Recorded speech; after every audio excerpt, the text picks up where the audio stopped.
Hello, and welcome to the Empowerography Podcast. This is a platform created for women's voices to be heard and a place to share their stories, journeys, and successes with the world for the purpose of helping other women who might be on similar journeys. We are empowering women one episode at a time. I'm your host, Brad Walsh, so kick back, grab one of your favorite beverages, and enjoy the stories.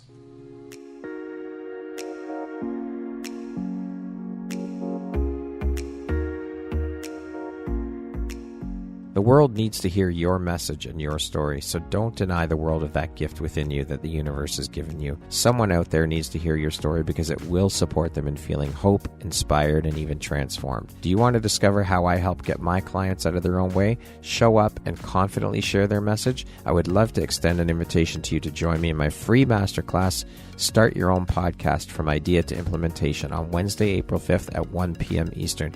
You can find the registry link in the show notes. Hope to see you there. Hello there, Brad Walsh here, your host of the Empowerography Podcast. Today, my guest is Amanda Blackwwod. She is an author, a public speaker, podcast host, an artist, a survivor of human trafficking, and an advocate. Welcome, Amanda. I am so happy to have you here. How are you doing today? I am fantastic. Thank you so much for having me, Brad. Thank you so much for taking and making the time to be here with me today to share a little bit about your story and your journey and the beautiful light you put out into the world through all of the amazing work that you're doing. I appreciate you. Thank you. With that being said, let us jump in. Now, I know you have quite the story and journey, and of course, we'll jump right into that now. And as a result of your experience, would you mind sharing a little bit about your story and your journey? Let's just get right into it. So I grew up in an extremely abusive household. This is very common for people who've been through what it is that I've been through. I started out with some of my earliest memories. I remember me being molested when I was about 4. My father was physically abusive. My mother was mentally and emotionally abusive. My brother was my molester. Oh. He was only 7, so... 7? Clearly something was happening with him. He wouldn't have had this knowledge otherwise. No. So I don't know what happened to him. I don't know who did what. I've never been able to figure it out. He doesn't remember, at least he claims he doesn't remember any of our childhood before he was 19 years old, which is a common trauma response for boys. Okay. So it wasn't his fault, and I've come to terms with that now. But I grew up in this household of constantly being abused by everybody around me, and I had all this built-up anxiety and animosity, and I was molested repeatedly throughout my preteen and teen years by other people as well. There was an uncle by marriage, there was a stranger to swimming pool, there was another stranger in a video rental store parking lot. It was constantly bombarding me. Yeah. By the time I was 17, I was raped by somebody that I thought was my best friend. Oh my gosh. And I had started running away when I was only 15 years old. I did everything that I could trying to support myself, but eventually I kept on getting dragged back by the cops, and I was in a foster home for a little while when I turned 17 and had all this lack of emotional security. I felt like I wasn't loved, I wasn't worthy of love, and I needed to find it somewhere else. So when I was 18, I ended up dating a man who was more than twice my age. Can you say daddy issues? Amanda. I was 18. He was, I think, 38 at the time. Okay. So there were a lot of issues in my life. And this man decided that since I had demonstrated to him that I had this intense loyalty for him, he was giving me affection and a roof over my head, which is at that time the two most important things that I needed, that he could do whatever he wanted with me and I would continue to be there with him. So he loaned me out as a kind of a birthday favor for his best friend's birthday party in Las Vegas, Nevada. He gave his best friend my identification so that I could get on the airplane from Arizona to Vegas. And this man kept hold of my identity the entire time. The way it was presented to me was that I would get an all expenses paid trip to Las Vegas. I'd been to Vegas before and I'd ridden the roller coaster at the top of New York, and I loved the roller coaster, wanted to go back. And instead, when we got there, the front desk was paid extra money to not ask questions about who I was, to make sure that I didn't have a hotel room key. If I was going to get room service, I was allowed to get room service once a day. And it was only going to be with them bringing the food service cart to the door, knocking on the door, and leaving immediately. They were not to stick around and ask any questions at all. Holy shit. So I was locked up in this room for 52 hours. It would be this constant cycle of he would go downstairs and gamble and drink and get very inebriated. Then he would come upstairs and rape me or assault me in some way. And then he would eat a couple of bites of whatever it was that I'd had. And then he would pass out and go to sleep for a few hours and wake up and do it again. I was in this hotel room for 52 hours. Holy shit.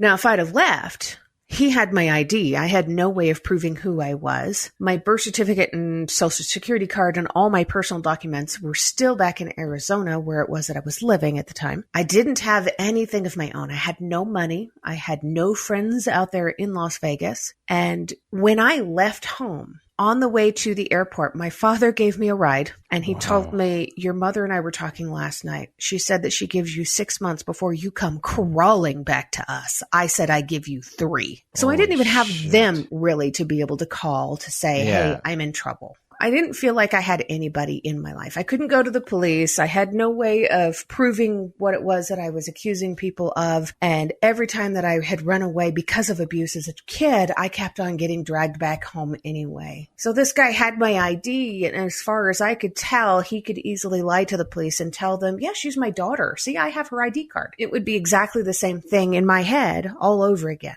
So I started at that point with the very dangerous phrase that we should stop telling ourselves, I've been through worse. I can get through this too. Holy shit.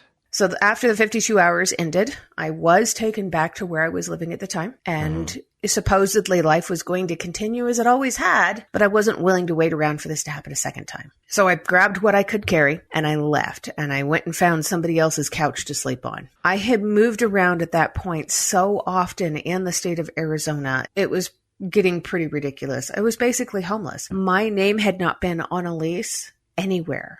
I did not get mail anywhere. As far as anybody was concerned, I had dropped off the face of the planet, and I kept on doing this over and over. Eventually, I made my way out to Florida. So that first incident happened in 1998. Eventually, I made my way out to Florida in 1999. By then, I had injured my knee working on a horse farm, and I needed to have some surgery done. My plan was to go and stay with my dad's mother there in Florida. When I got the knee surgery done, I would recuperate at her house. I already had a follow-up job and a home lined up afterward. And I saw where I was starting to get my life on track. And I got all the way down to the Daytona Beach bus station and I called my grandmother's house to have them come and pick me up at the bus station. It was about 10:30 at night. And I told them, hey, I'm here. I'm finally ready. Let's do this. Can you come and get me at the bus station? And my grandmother's husband, my dad's stepfather, answered the phone and said, we're not coming to get you. You're on your own. Good luck. What the fuck? Right. I didn't know it at the time, but my highly manipulative mother had called them and said, she's running away from her problems again. And if you take her in, we'll never speak to you again. Oh my God. So 10:30 at night, here I am sitting on a curb in Daytona Beach bus station, pretty rough part of town, bawling my eyes out. And nowhere to go. Right. I had no friends. This was a strange state. I had $5 in my pocket. I didn't even have a bank account. That was all I had, was what I had with me right that moment. Holy shit. And a young couple got off of another bus. They had just traveled back to Florida from visiting family of their own in New York. And they came and they found me sitting there on the curb crying. And this young couple, he was 22. She looked 18. Turned out she was 15. Oh my gosh. They found me sitting there crying and they tried to get my story out of me. And I don't know how they understood me through the sobs, but they did. And they told me, we've got a place. Come and stay with us.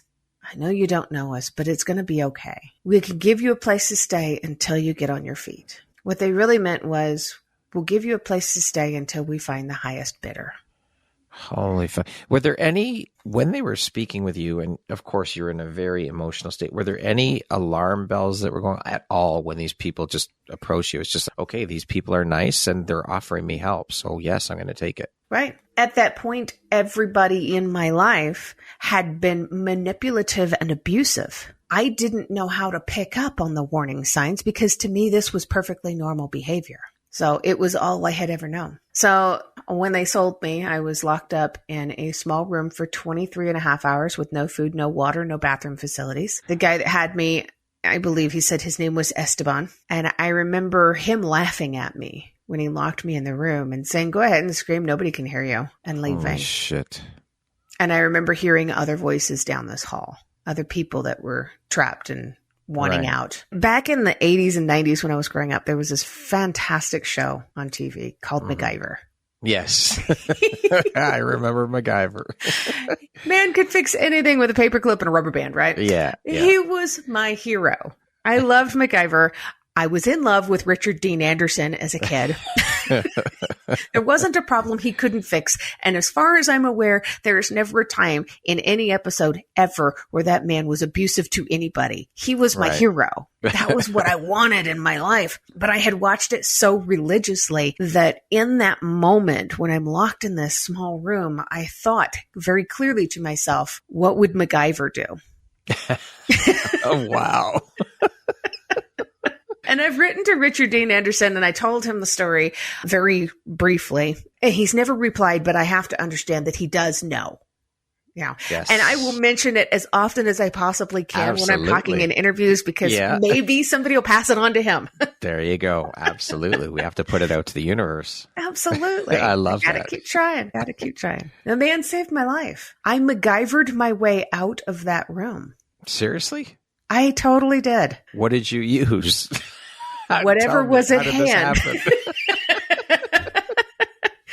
So I don't want to go into too many details because I did write about it in the book. Okay. Which we'll talk about. That book was a lot of fun to write when I got to this part of problem solving. But leading up to it was a little bit of a weird, heart-racing mess.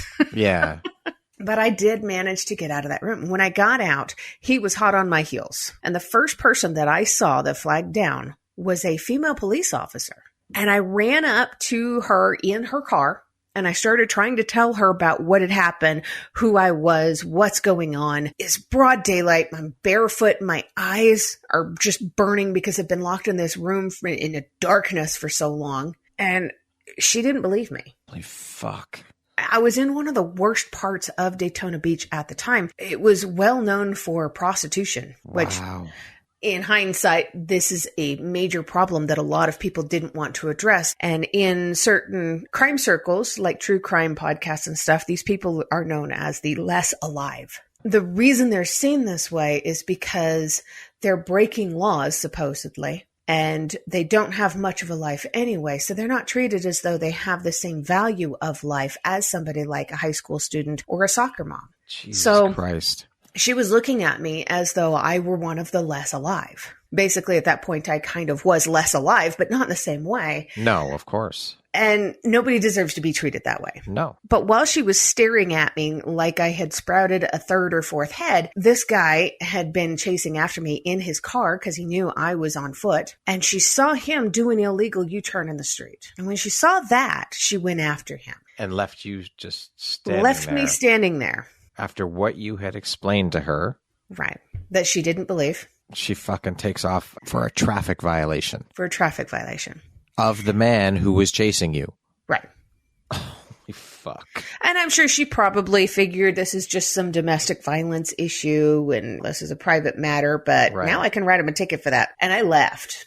I did not wait around to see if she came back from me. I didn't look to see if they went back for the other people that were in that place. And I lived with this massive amount of survivor's guilt for a long time for not going back and checking on those other people. I was no hero. I did not go back for them myself. I didn't send somebody else to go back for them. I didn't follow up with the police, the news, nothing. I ran away and I hid. And I hid for years. Eventually, I made my way out to California because that's about as far from Florida as you can get while still not having a passport. I finally got my driver's license. I really started to try to find myself. And my plan in LA was I was going to be an assistant for somebody important because that's the only way that I could ever have importance in my own life. One of the coping skills that I developed, one of the trauma reactions, is being a people pleaser. I'm also very hyper vigilant, so I can kind of predict what it is that somebody is going to need or want before they even realize it. Fans of the old TV show MASH will recognize this same trait in Radar. He was great. My favorite character. Loving the TV references, Amanda. So especially TV references from the 70s and 80s, right? Yes, and I'm starting to date myself here.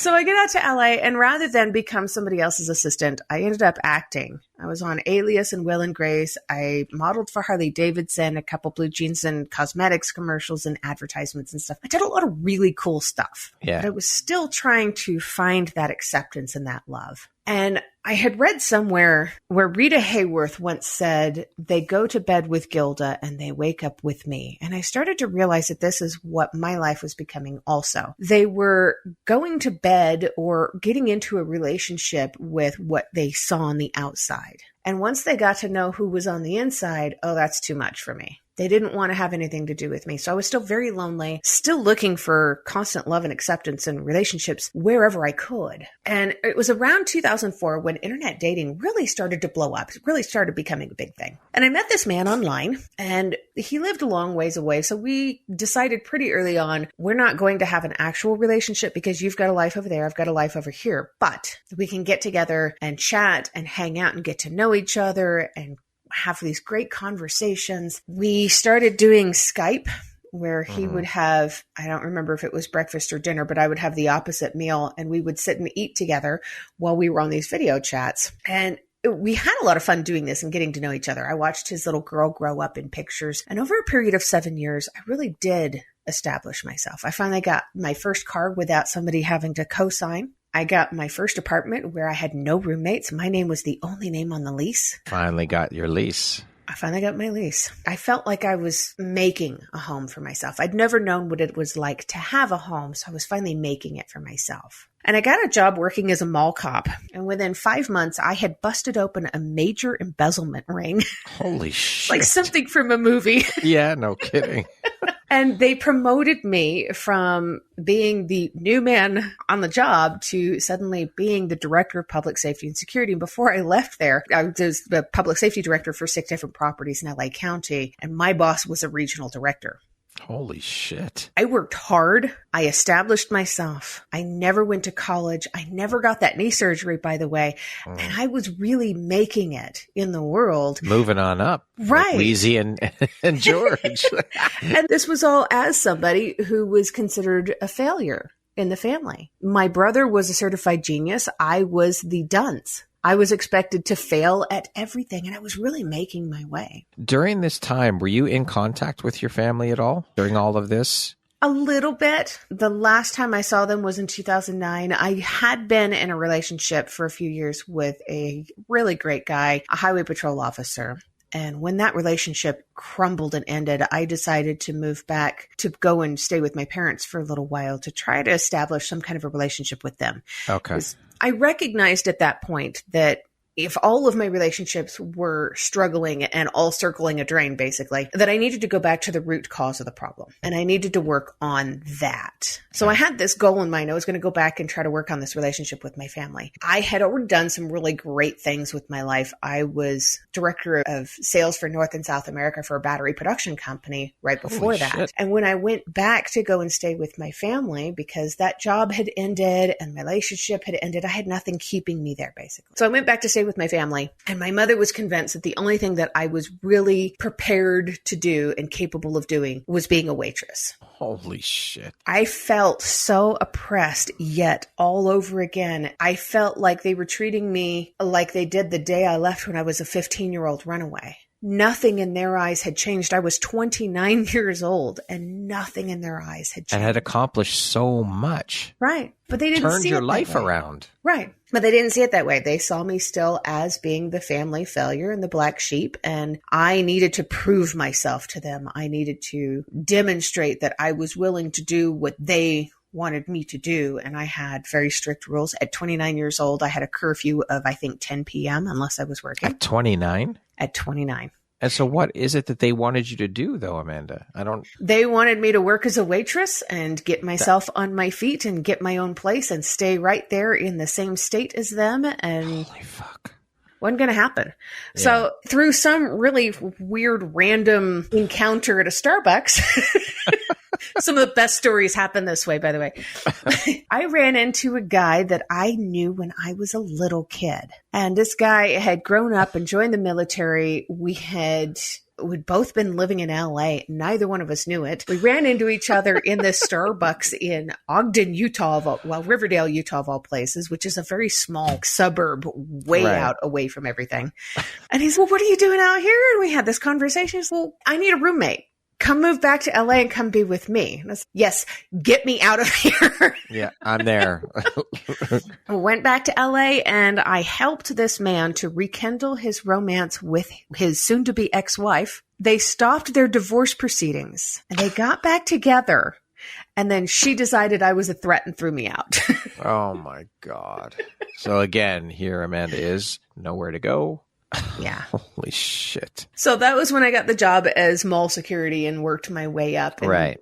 Within 5 months of leaving that man's place, I had my own apartment again and was reestablishing myself and doing really well. And that's when this man that I had known since 2004, he came to visit me and I went over to go visit him and we really established an actual relationship. And he asked me to get a fiancé visa to move to Scotland to go and be with him.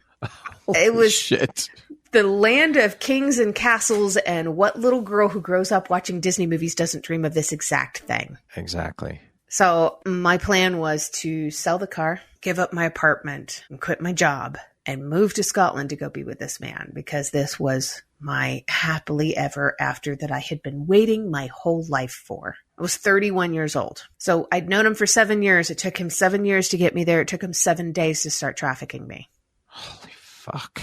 7 days. It's amazing how much your life can change in the blink of an eye. Jesus Christ. So basically, he picked you up from the airport, took you to where he was living, and within a week, it started. Right. And that first week, it was fabulous. I could go where I wanted as long as he took me. I could visit with who I wanted to as long as it was his family. And I could explore as long as he was with me. Holy shit. I didn't realize at the time how controlling this was. I saw it as this man is watching out for my best interest because I'm a stranger here and he wants to make sure that I'm safe and I'm okay. Was it a similar thing to, you had mentioned with the first occurrence, that he took your ID?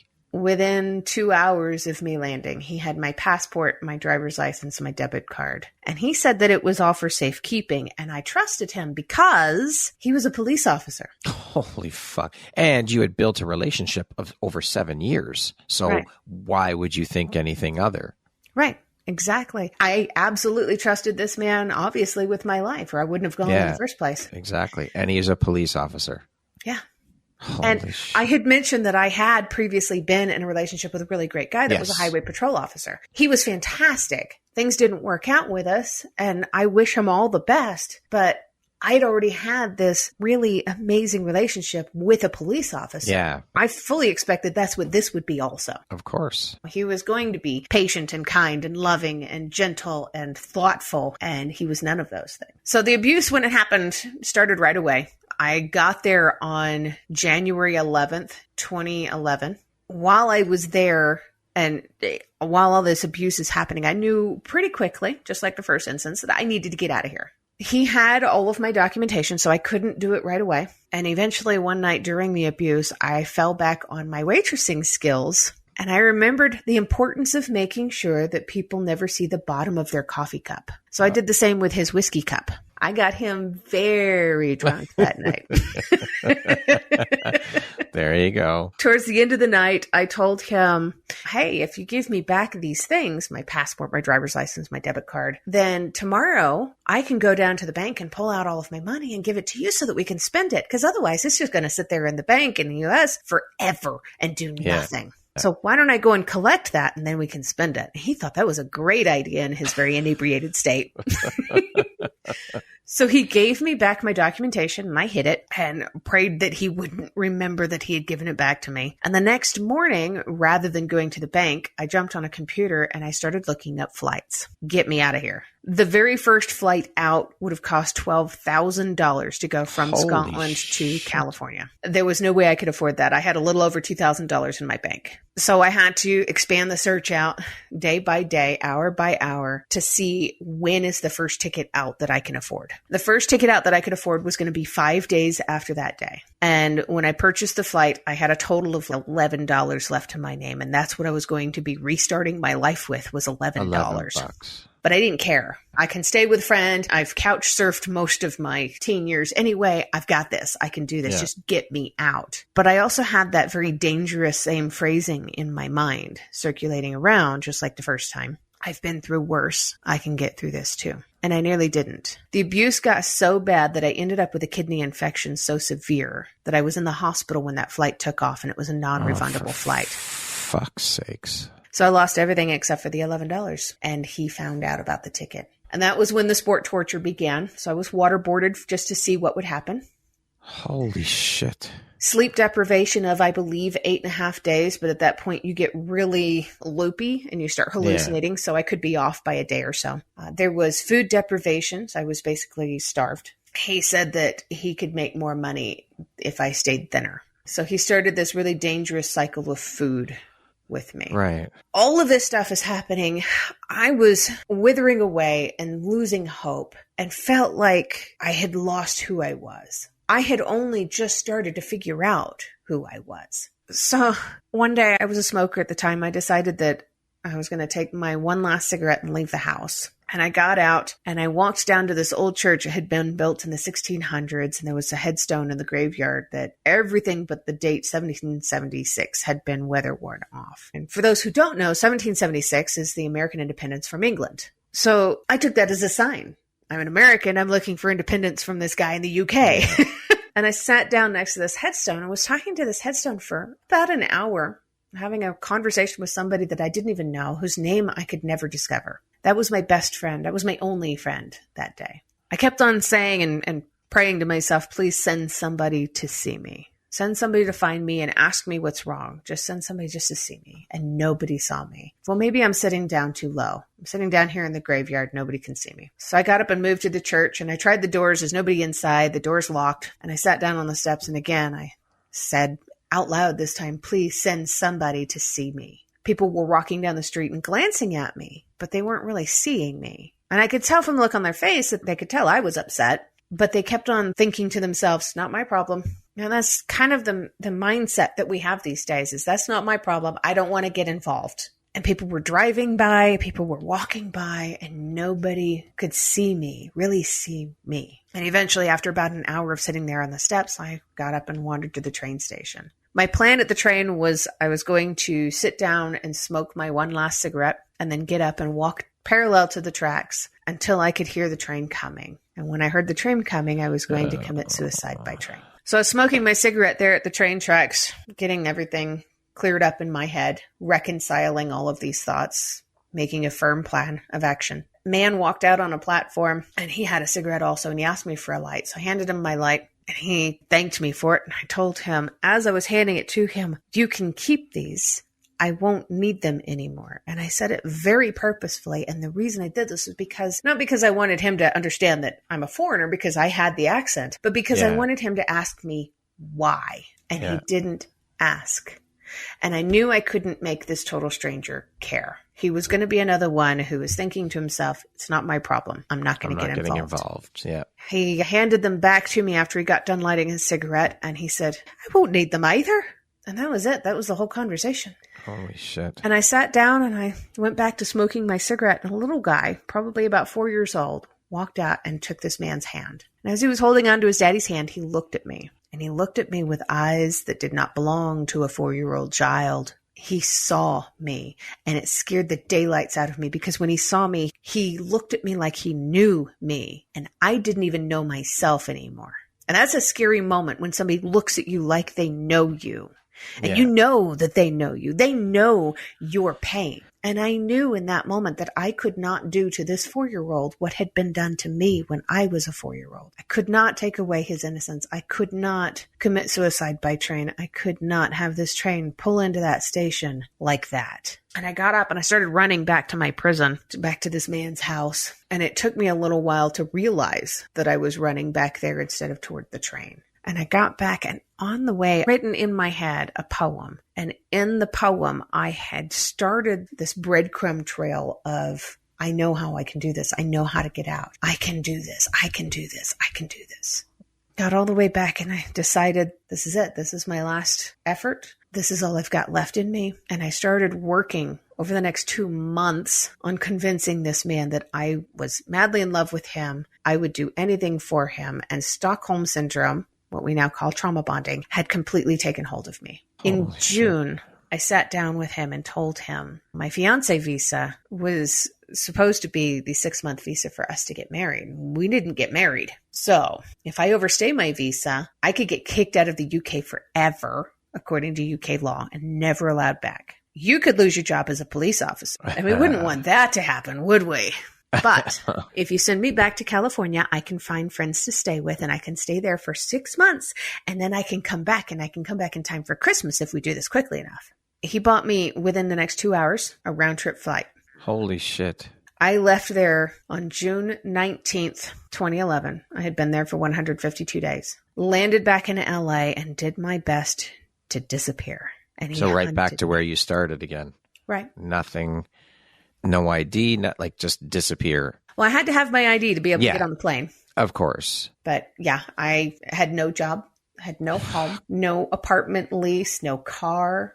What the fuck did you do when you got back? Like, I got a job working for a friend of mine. And then this man sent photos and videos of me being raped to this friend of mine and said, I wouldn't want this in my life. Would you? And it severed the friendship severely. Holy shit. So I lost that job and I got another job. And he sent all this stuff to that job, which was a corporate job. I lost that job. I kept on getting fired from these jobs over and over again. Then he put all this stuff up on a photo sharing website and started sending people to my social media pages. So I started shutting down social media pages. I really went into hiding as best I could. I finally found one job working for a man that I had known for several years. And I told him ahead of time, look, this is what's happened to me. This man allowed people to rape me and molest me. And he took photos and videos and he is sending this to people. Do not pay any attention to it if you get an email from this person. Don't open the photos. Don't watch the videos. Ignore it all. And that is exactly what this man did. And I finally found a safe place to work. He had an animal rescue vehicle that they allowed me to drive, and it stunk like wet dog, but I had a vehicle to drive. He gave me a job where I wasn't making great money, but I was making money. He gave me the opportunity for overtime so that I might eventually start being able to pay rent and not have to share a room with somebody. And I eventually got a room and I started really finding myself again. But that didn't stop this other man from hunting me still. He came over to find me. And I remember looking through the peephole of my shared living experience, looking out and seeing him banging on the neighbor's door because he had my address off by one number. Holy shit. And those neighbors didn't know me. I was pretty new there, so they didn't know how to tell him where I was. Thank fuck. Yeah. And I moved pretty quickly after that. Another abusive situation, of course, because this was a cycle in my life. And it happened over and over again. I've moved 43 times at this point in my life. Holy shit. 43 times, Amanda. Yeah. Trying to get away from these people, not realizing that these are the people that I was constantly attracted to because this was what I had known my whole life. I had to break this cycle. I did everything I could. Finally, I packed up a U-Haul and I left the state of California. I had been living there on and off for 14 years. I was done with California, and California sure as hell was done with me. So I moved to Colorado, and I got out here and I got another job as a mall cop, and that's what I knew, that's what I was good at. But even then, things weren't going well. And I knew that he had something to do with it, and I couldn't figure out quite what it was. It was something following me. I really got established in another corporate job. I was doing really well. I'd been there for 2.5 years at that point when I found out that he couldn't figure out where I was working. So instead of writing directly to bosses, he made me famous on a pornography website. Holy shit. And he linked all of my social media that he could find. He linked any personal information that he could find, including my social security number, my first and last name, my email addresses, my home address for anything that he'd been able to find. All of this stuff was listed with these pornography videos. And I was asked for my autograph in a grocery store. Oh, not for being on Will and Grace, not for being on Alias or Extreme Makeover or any of the really cool things that I had done over the years, but for a rape video. I knew at that point that if people were going to keep finding me, they needed to understand why. But I needed help to be able to get there. So I reached out to an anti-trafficking organization that paired me up with a therapist. Traumatized the poor woman so much, I'm pretty sure she left the practice forever. So they paired me up with a second therapist. And I went into the therapy session already knowing what I needed. And I told her right off the bat, number one, do not come at me with prescription medication right off the bat. I don't want a Band-Aid. I want a shovel. And number two, don't treat me like I am some fragile, breakable porcelain doll, because if I was going to break, I'd have done it already. And let's get busy. You had reached that point where it's okay. And the cycle, it ends. It stops right fucking here. That's right. It. I'd hit rock bottom. I thought I had hit rock bottom at that train station, but realizing that the whole world now has access to see what had been done to me, that was the real rock bottom. Because there was so much shame and guilt and stigma surrounding all of this. And I knew that if I didn't move beyond those basic emotions, I was never going to be able to move beyond what had happened in my past and never be able to have any kind of a real relationship at all with friends, with family, with anybody. I had to move beyond the shame and the guilt. What happened to me was not my fault. I have nothing to be ashamed of. It took me 1.5 years to get there through this intensive therapy. But at the end of the therapy, the therapist asked me, she said, well, I don't think there's much more that I can do to help you. You've done so well. What are you going to do next? This was November of 2020. I told her, I said, I think I'm ready to finally write my book. She said, well, you've already written a couple. Yeah, but not that book. I'm ready to write the book. And she says, well, that's good. I'll check in with you in January. If you need me, you know how to reach me. But we'll get through the Christmas season first. So we go all the way through the Christmas season. She reaches out to me in January and she says, so how's it going? I said, I'm doing great. How are you doing? She said, that's not what I asked. How's it going? How's the book going? I told her, I said, oh, it's done. From November to January. I was working 2 full-time jobs at that time also because my roommate had lost his job. So I was the only breadwinner for a 2-bedroom apartment. And I was busting my butt trying to get work done. So she asked me, she says, is this a short book? No, it's 350 pages. And she asked me, how did you write 350 pages while working 2 full-time jobs? And I told her, how do you not write 350 pages when you're finally ready? When it's ready to come out of you and you don't hold it back because you're afraid of editing, it all comes just pouring out of you. It just poured out of you. Holy fuck. How cathartic was that for you?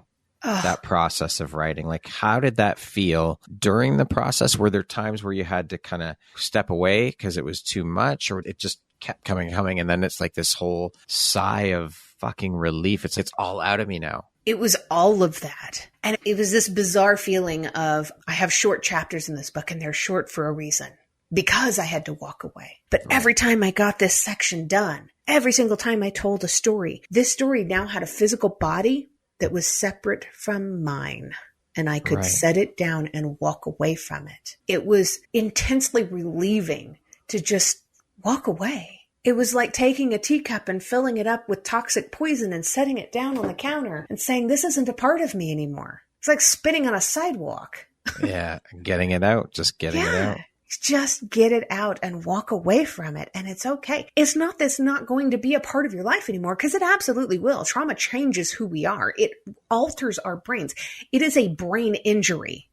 Trauma. It is always going to be there. But that doesn't mean that you can't set it down on a separate shelf. And it doesn't define you. Absolutely. Absolutely. So what is the book called? Tell us, share, so that people can check it out. That one, my full autobiography, is called Custom Justice. I'm really proud of it. And so you should be. The cover is one half of my face. My hair is all curly and I'm wearing authentic 1940s jewelry and a dress and just all these antiques. And it's a heavily photoshopped image. And the reason for that is because I wanted people to understand the significance here. What we portray and what we show to the world on the outside isn't what's important.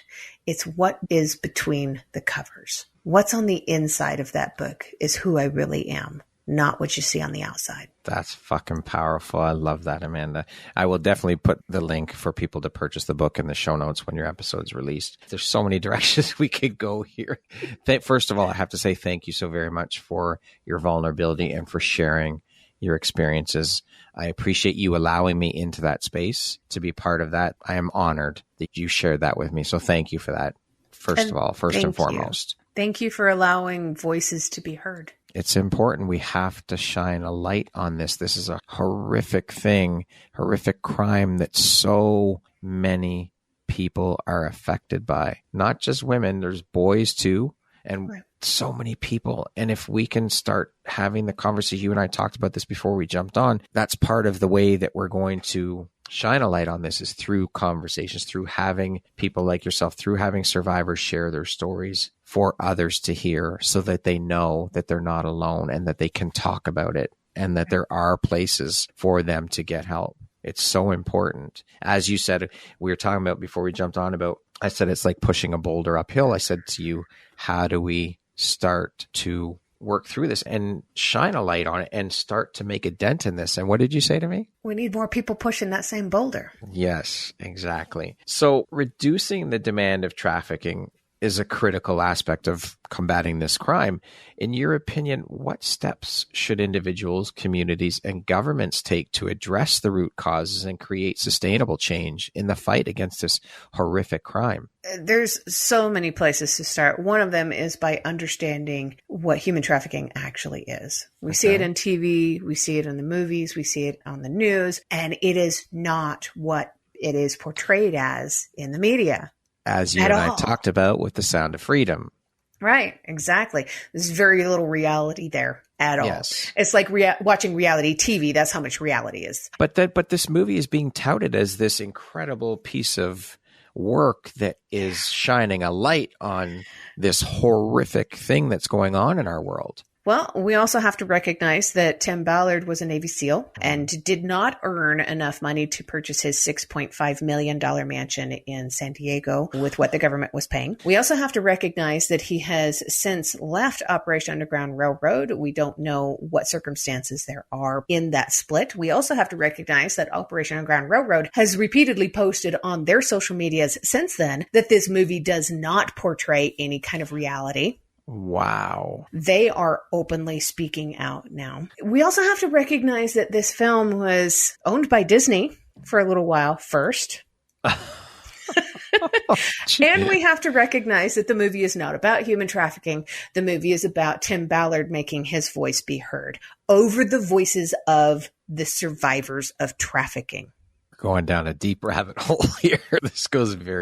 That is fucking insane. We got to do our research on these organizations. We got to do our research on who it is that's running them and where that money's going before we start really wanting to just dive in head first and praising them for everything that they've done. Well, you and I talked about this briefly last time we spoke about the fact that if this movie is all about advocacy for this cause, why in the fuck are there no profits going to any organizations that are advocating for the survivors of this horrific crime? Right. Like, this movie has done so well, apparently.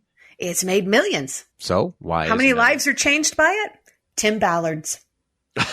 He can afford a bigger house now. Fuck. Unbelievable. Okay, let's spin this back to because we could go on and on about that. Let's spin this back to how people can start getting to the root cause and starting to make change. A big thing is by recognizing the laws. Okay. So the penalty for purchasing sex, for hiring a prostitute, for paying to rape somebody, as was being done to me, that penalty is just about the exact same as driving over the limit line at a red light. It's $80 to $120 depending on what state you're living in, which is why the Epstein names have never been released. We won't go too far down that rabbit hole, but if those names were released, you'd have a bunch of vigilantes out there trying to enact their justice because these guys are getting $80 to $120 fines. Period. Right. That's it. And that's only for instances they can prove. So the burden of proof is upon the prosecution, of course. So you've got these issues here. But you also have to recognize what human trafficking actually is. You can't Google the definition. You can't look it up on Wikipedia. These are fallible services that have faulty descriptions. You have to look at somewhere like the Department of Homeland Security. They define human trafficking as the use of force, fraud, or coercion to obtain labor or commercial sex acts from another person. There's no mention of transportation. We immediately think human trafficking equals transportation because that's what we see traffic as, when it's not. The act of transporting a person across a state, across a border of some kind, is human smuggling, not human trafficking. It's the same thing with, you notice it says commercial sex acts. It does not say money. There's no mention of money. So giving somebody as a trade-off, like what happened to me the first time, was still trafficking, even though money didn't exchange hands. There's also no mention of age. We think human trafficking only happens to little kids being snatched up by total weirdos in windowless vans, right? Yeah, the white panel vans, yes. Right. 85% of people being trafficked are trafficked by people they know and trust and love and have an established relationship with already. Parents, grandparents, aunts, uncles, boyfriends, girlfriends, people in their lives that they already know and trust. What? The instances of kidnapping are rare. Yes, I spoke with someone recently, same thing. About 1% of cases, she said, are kidnappings. They're very low. Now, I'm curious, what is, if I don't know if you know this, but I'm just very curious as to what is the percentage of boys trafficked versus girls, or males versus females? It's hard to get the numbers for those that are over the age of 18 because they don't keep track of a lot of those statistics. Adults, But when it comes to anybody under the age of 18, which is 1/4 of all victims worldwide, we're looking at a 60-40 split. 60% girls, 40% boys. And this is an astronomically high number of boys being trafficked when people don't believe it happens to boys at all. Fuck. Unbelievable. So we're turning a blind eye to 40% of all victims of human trafficking just because we think they only purchase sex from girls. That's not the case. It's not the case. Jesus Christ. And there's a lot of grooming that happens pretty early for some of these kids too. Some of that can be as simple as exposing these kids to pornography. And that happens a lot in kids' video games and all kinds of different platforms like Discord and Flickr, photo sharing websites. Yeah. All this stuff happens. My photos and videos have shown up on all of these, I guarantee. Oh my God. By the time they are in middle school, barely starting middle school, 9 out of 10 boys and 6 out of 10 girls have already viewed hardcore pornography. That's horrific.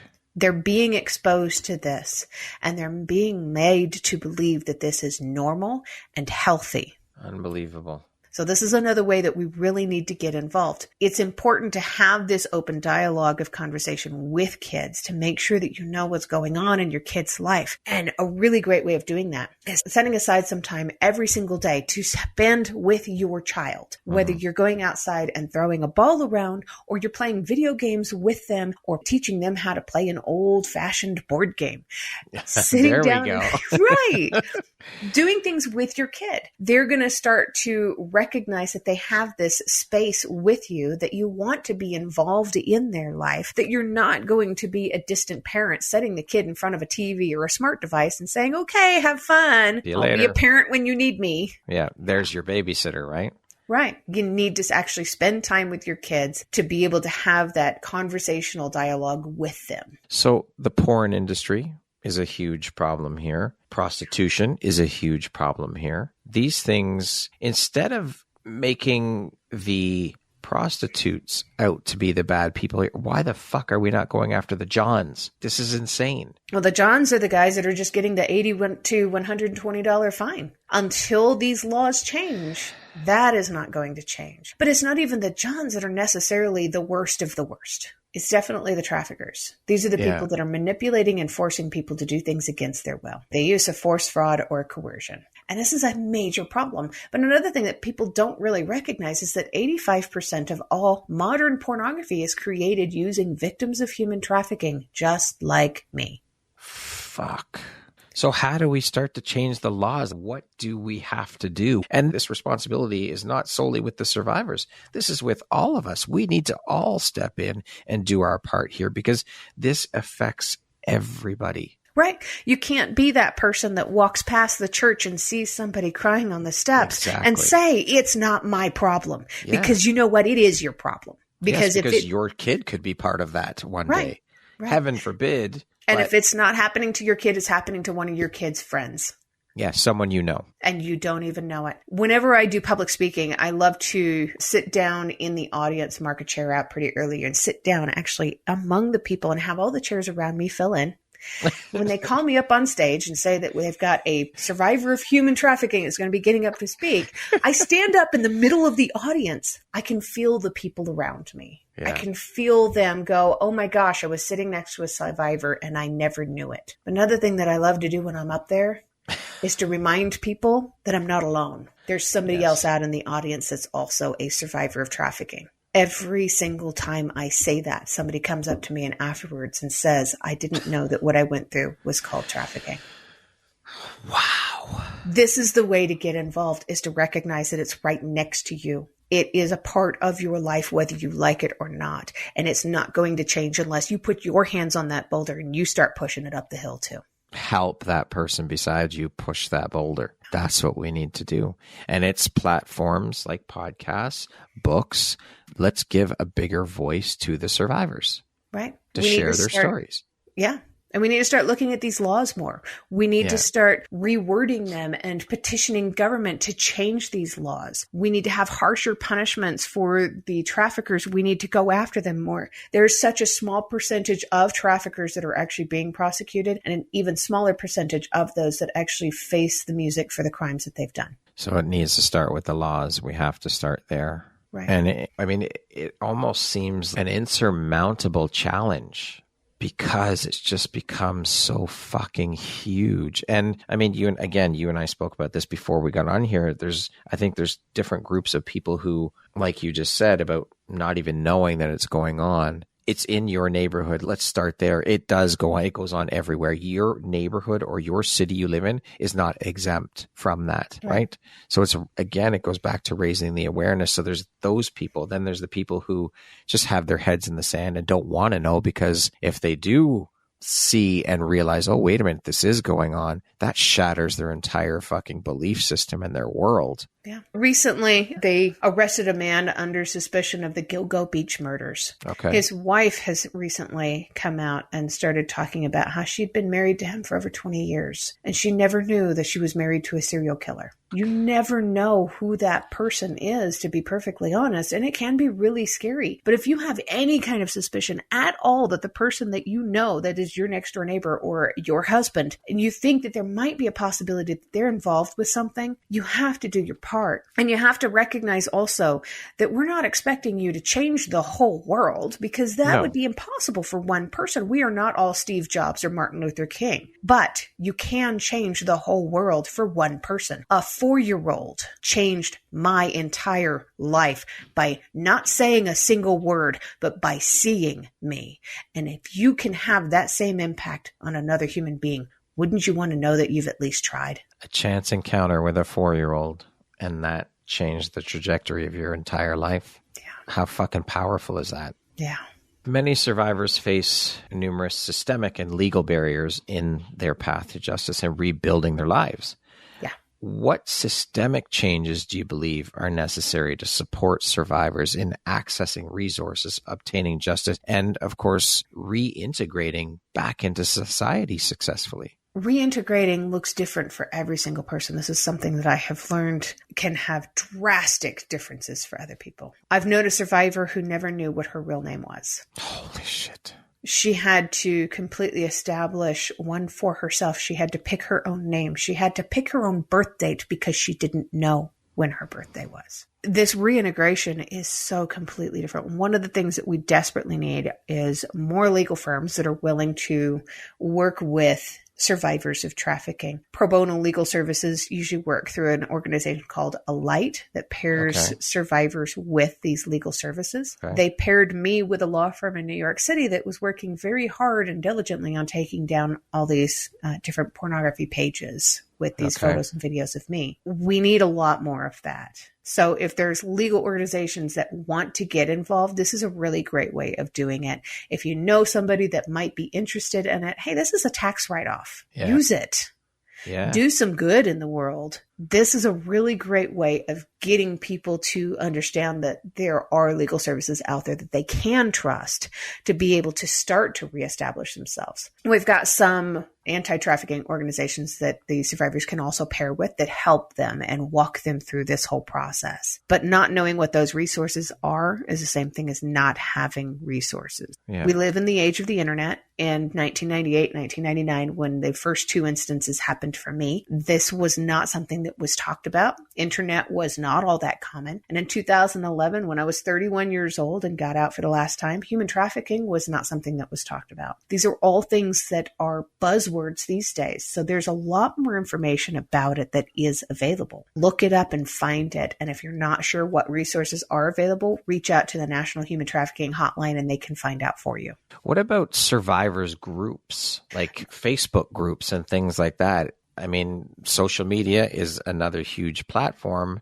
It's scary because it's a double-edged sword. It is. You have to be really careful specifically with the Facebook groups, because you can get occasionally somebody in a Facebook group who pretends to be somebody that they're not, and they're actually trying to prey on former victims because they're going to be easier to suck back into that world. Right. The average number of times of re-victimization for a survivor of human trafficking is 7 times. I was trafficked 3 times. Shit. So you have to be careful with that. You have to make sure that you're vetting the groups and the organizations that you're getting involved in.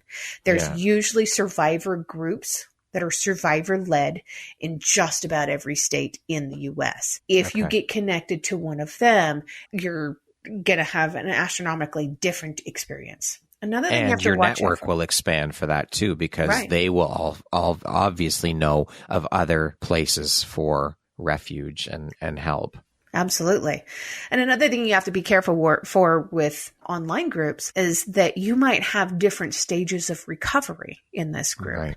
And one person can go in there and do what I like to call trauma vomiting, where they basically take the worst of their stories and they throw it out as though it's a trophy. And this can be incredibly traumatizing for other victims. For one thing, they start to compare their stories and they're trauma trophies. Right. And my story doesn't compare to yours, so maybe my story isn't as valid as yours. And we don't want that at all. We don't want to re-traumatize people just for being in the same room as one another, because your lived experience does not mean that you have to wear it as a badge of honor. It is not who you are. It is what you went through. You can move beyond this, but you have to make sure that you're doing it in a healthy and controlled environment for the first and no one's story is less important than another's. Right. Every story is individual, but it doesn't take away from the value of it. Right. Or the importance of that person's story. And I have people try to tell me all the time, well, I went through some trauma. It's nowhere near what yours was. And I have to stop them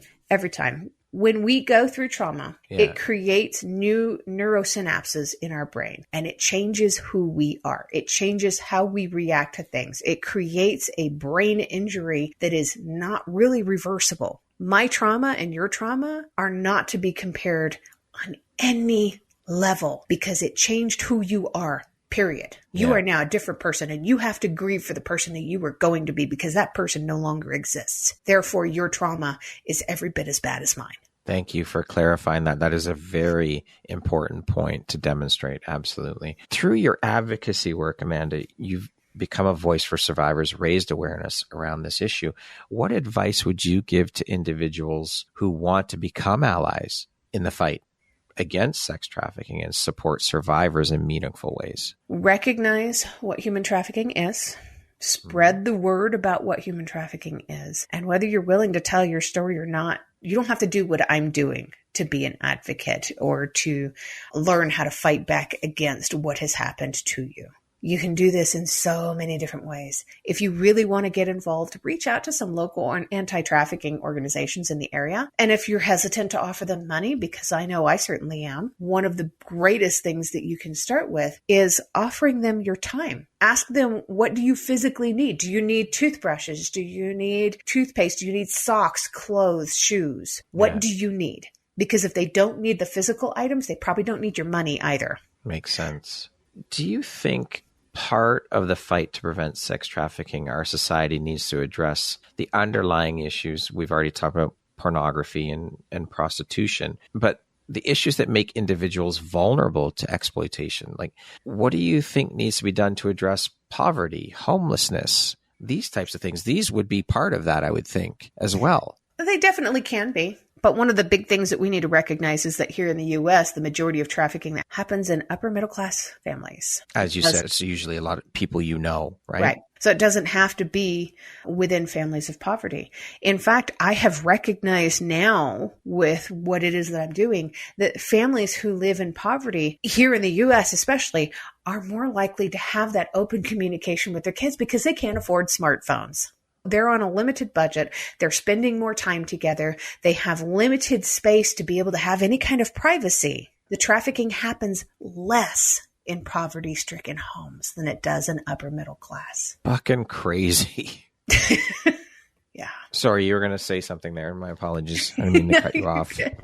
But yeah, there's a lot of things that do need to be addressed. One of the big ones is having abusive households for children is definitely going to leave them more vulnerable to this kind of a relationship later on. But again, how do we, that's something that outsiders can't combat. We don't know what goes on in these homes unless you witness it. So that's a very hard thing to address and get involved in because you don't know. Right. To a degree, yeah. We also still have that same mentality of walking past the church steps and saying it's not my problem. Yeah. If you see a problem, it needs to be addressed. And again, you can't change the whole world, but you can change the whole world for one person. Yeah. If something had been done about my household back when I first started having wild temper tantrums, shortly after I was molested, and started telling outlandish lies and started having massive personality shifts. If something had been done because the signs were there, things in my life might have been different.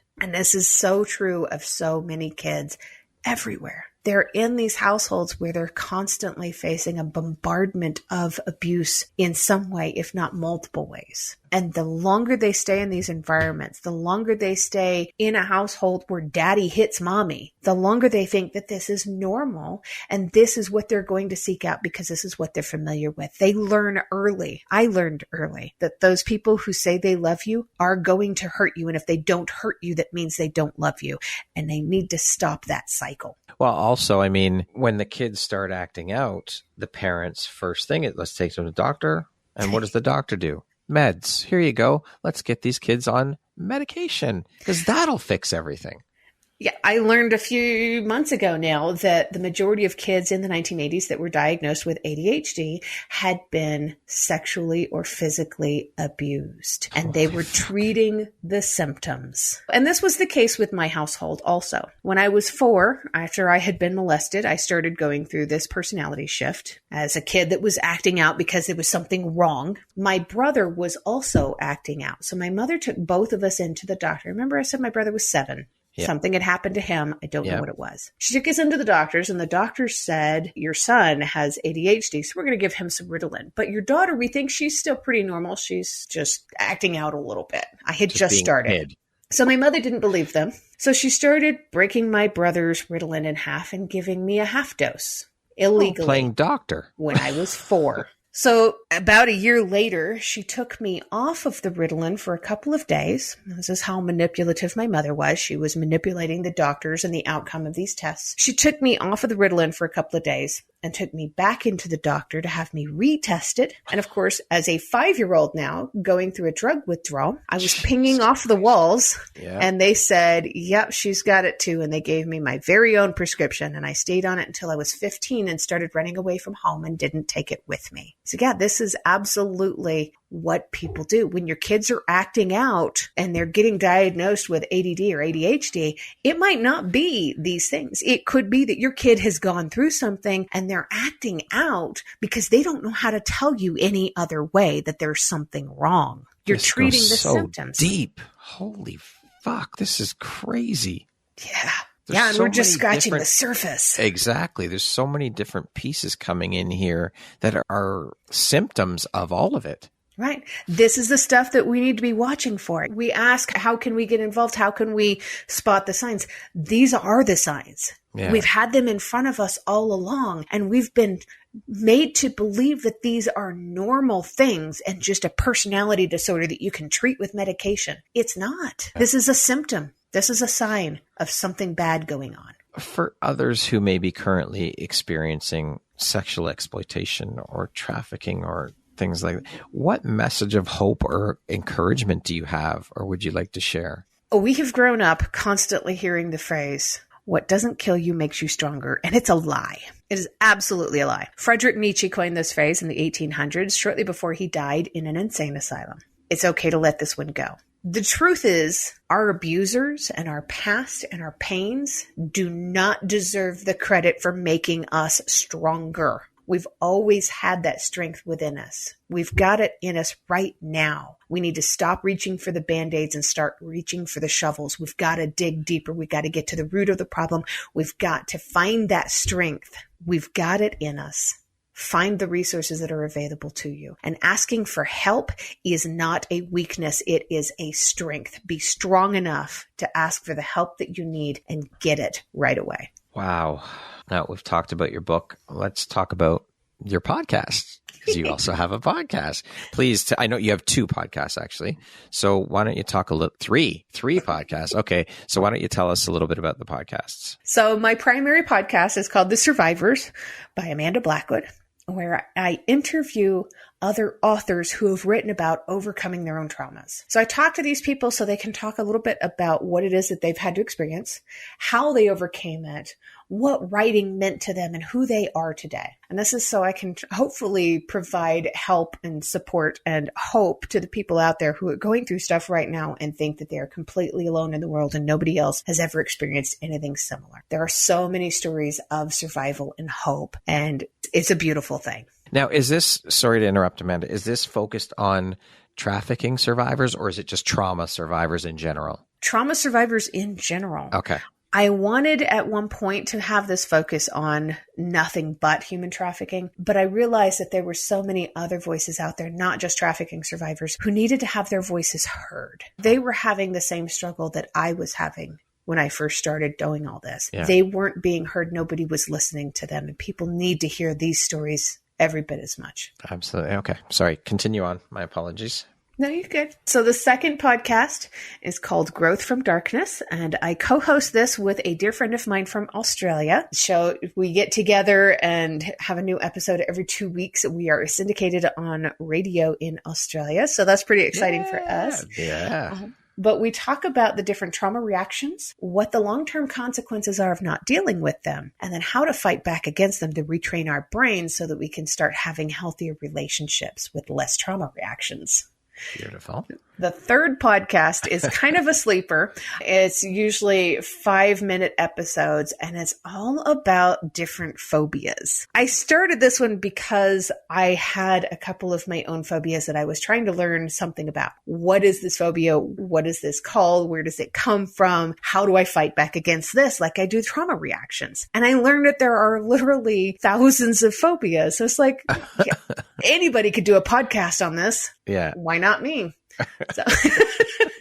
So that one's just called That's a Phobia. All right. Now, you work with organizations who fight against trafficking. Can you speak a little bit about the organizations you work with and the work you do through that as well? So one of them is up here in Denver, Colorado, called Beautiful Feet Wellness. This is a survivor-led organization. She's also a public speaker, and she's been on many stages. She's fantastic. I just recently, through my own publishing company, helped her to publish her very first book. She just got it in the mail yesterday. Awesome. So really proud of with her. Her name is Jenny Footle. She is just a fantastic person. She's a yoga instructor and she takes different survivors on retreats and stuff. She's so amazing. Beautiful. And then there's Alight. Now, Alight is the organization that paired me up with the legal services. I would do anything for these people. They are incredible. They do anything they can to help survivors. These organizations put everything, every penny back into the work that they're doing. It doesn't line their pockets. They're not buying $6 million mansions. Like some people. Right? They are living modest means and doing what they can to get by while trying their best to make a difference in just one more person's life. And then one more after that, and one more after that. And it's a beautiful thing. Beautiful. I love that. Thank you for sharing that, Amanda. What would you say, Amanda, is one of the most important things you've learned in your life? And what was your life like before you learned it? And what was your life like after learning it? I am worthy of love. This was a hard lesson for me. This was tough.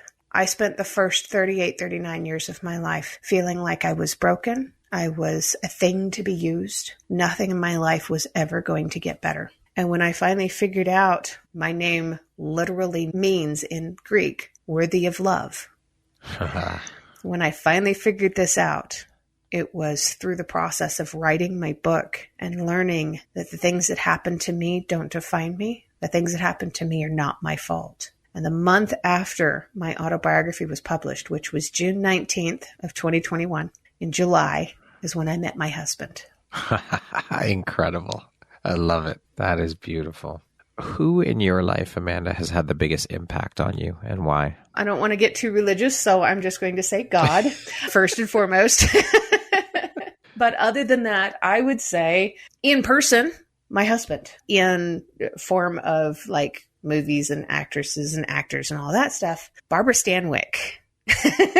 So my husband first, he's incredibly patient and kind and loving and resourceful. He did a lot of hard work himself before we ever got into the relationship. He had been married for a number of years and went through a very traumatic divorce, was accused of being a terrible person. And he went through the hard work to try and figure out if any of that was true, fixed what it was that needed to be fixed before ever wanting to enter another relationship. That was huge. Barbara, huge. Yeah. Barbara Stanwyck, she was born Ruby Catherine Stevens. She lost her parents at a very young age. She grew up very impoverished for a long time. She fought back against the circumstances and everything that was stacked up against her to become this incredibly giving, caring person who wanted nothing more than to show the people around her that she loved them deeply and dearly. And I aspire to be more like her every day. Love it. What do you think your unique skill set or superpower is that's helped you become successful? The gift of creativity. I did not know that I had it in me to express myself in so many creative ways. So after I wrote my book is when I started painting. January of 2021. I actually have a solo art exhibit going on here in Denver right now that started yesterday. Congratulations. Thank you. But having the ability to express myself in ways that people find tangible helps them to connect with me as a person more. And that makes me far more successful than I would be that if I was just rattling off just random phrases wherever I went, because people aren't going to want to listen to some total whack job. I love making you laugh. Oh, you're hilarious. How do you define the word success? What does that word mean to you? To me, it means being happy with what you're doing. It doesn't have to be money or status or the big house or the fancy car. If you are happy being a gardener, putting your hands in the soil and working every day to grow beautiful roses, that is success. You have found your joy. You have found your happiness. You have found your purpose in life. What does the word empowerment mean to you, Amanda? Understanding that you're capable of far more than what you originally thought. Empowerment isn't about wanting to step into a specific role or having a title. It's kind of like success. If you find what you're happiest doing, if you find that you have a passion for it, you are empowering yourself to do these things. Okay, we're going to jump into a little rapid fire section here. So the next grouping of questions just be 1, 2, 3, 4-word answer type thing, okay? Okay. How would you describe yourself in one word? Tenacious. What is your favorite self-care practice? A long hot bath. If you could teach the world one thing, what would it be? Love yourself. What is one thing you want but cannot buy with money? A long life. If you could be remembered for one thing, what would that be? Making a difference. And that concludes our rapid fire section. Now back to our regularly scheduled program. What is something surprising that you've learned about yourself in the last year? That is such a tough question. I think I've had a lot of health issues this year. And I think one of the things that I'm starting to recognize about myself is that I'm a lot stronger than I thought, but I'm also a lot more frail than I thought. And I have to take care of myself physically, not just mentally. What is your why? Oh, gosh. I have so many of those. What's one of the biggest ones you have? I'm expecting a grandbaby soon. Yay! Congratulations. Thank you. I want the world to be a different place for my grandbaby. If you could step into my shoes, what question would you have asked yourself that I didn't ask you? If you could go back to when you were 3-4 years old, what would you tell yourself? There you go. What would you tell yourself? It's going to be hard. You're going to face some challenges. You're going to want to cry, but you're also going to want to laugh. And you're going to get through it all. And your survival story is going to be somebody else's message of hope.